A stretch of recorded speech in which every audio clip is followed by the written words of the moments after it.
In this video, we'll discuss how to assign an AKO or bubble sheet assessment that you have created or someone else or the district has created to your students. So we're going to go here to our waffle where it says Launchpad and click Assessments so that we can see our assessment list. I default to district, you default to your own assessments, and so if you wanted to assign a district assessment or a school assessment, you would need to toggle to the correct tab. Once you're on the correct list, you'll look for your assessment in your list. Mine is right here. So we're going to go across the row. For many AKO assessments, they are designed to be given paper pencil. Students are looking at a paper copy of a test and simply bubbling in a sheet that you will then scan to get your results. And in that scenario, you would need to use the print function here in School City to get those bubble sheets to distribute to your students. So if I select print, one of the first things I need to do is decide if I want this to be a School City scan, and that's going to be on the big scanners that are located somewhere in your building. Or if I want to scan these using a Chromebook, I can select GradeCam. Notice that I cannot select both. I have to print one type of bubble sheet or the other.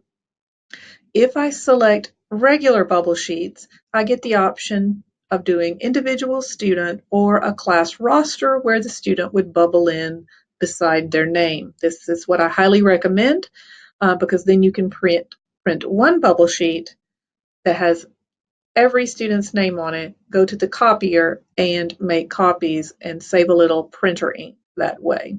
If you choose individual student, you are going to be printing one sheet per student.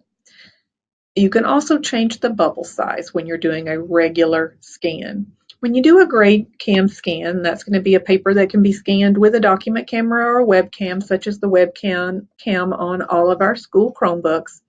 You do not get those options.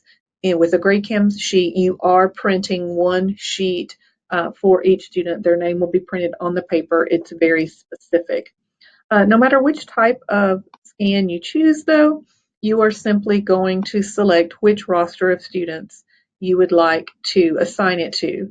Now, you will not see all these schools that I see. You would simply select which roster you wanted. You're not attached to all these different rosters like I am. So I'm choosing our fake school down here at the bottom that we use for training purposes. And if I wanted to assign this to fifth grade students, I could expand and then I could put a check mark in front of that particular roster.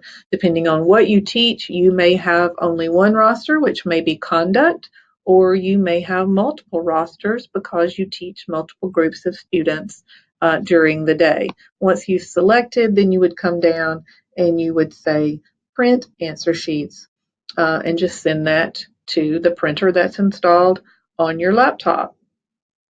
I'm going to navigate back to my assessment page and show you a second way of administering an AKO test. And this depends upon how you set the test up. But when you were creating the test, if you uploaded a PDF copy of the test and chose online as an option, then School City will display the PDF copy of the test side by side with an online bubble sheet, and students can bubble in online and also type any answers to their constructed response questions instead of handwriting them on their paper. So if you're assigning that type of AKO test, once again, you would find the test in the list, navigate out to the right, and you would select this time the online admin button. From this point forward, this is going to be exactly the same as assigning any other online test, such as an item bank test. You do not have school selections, you simply have your list of students. Or in the case of teachers who teach multiple students or groups of students during the day, you may have to select additional rosters. When I refresh, Now we will see my students at the bottom. And again, this is just like the video that you've watched for item bank test. You could select all your students and simply say activate.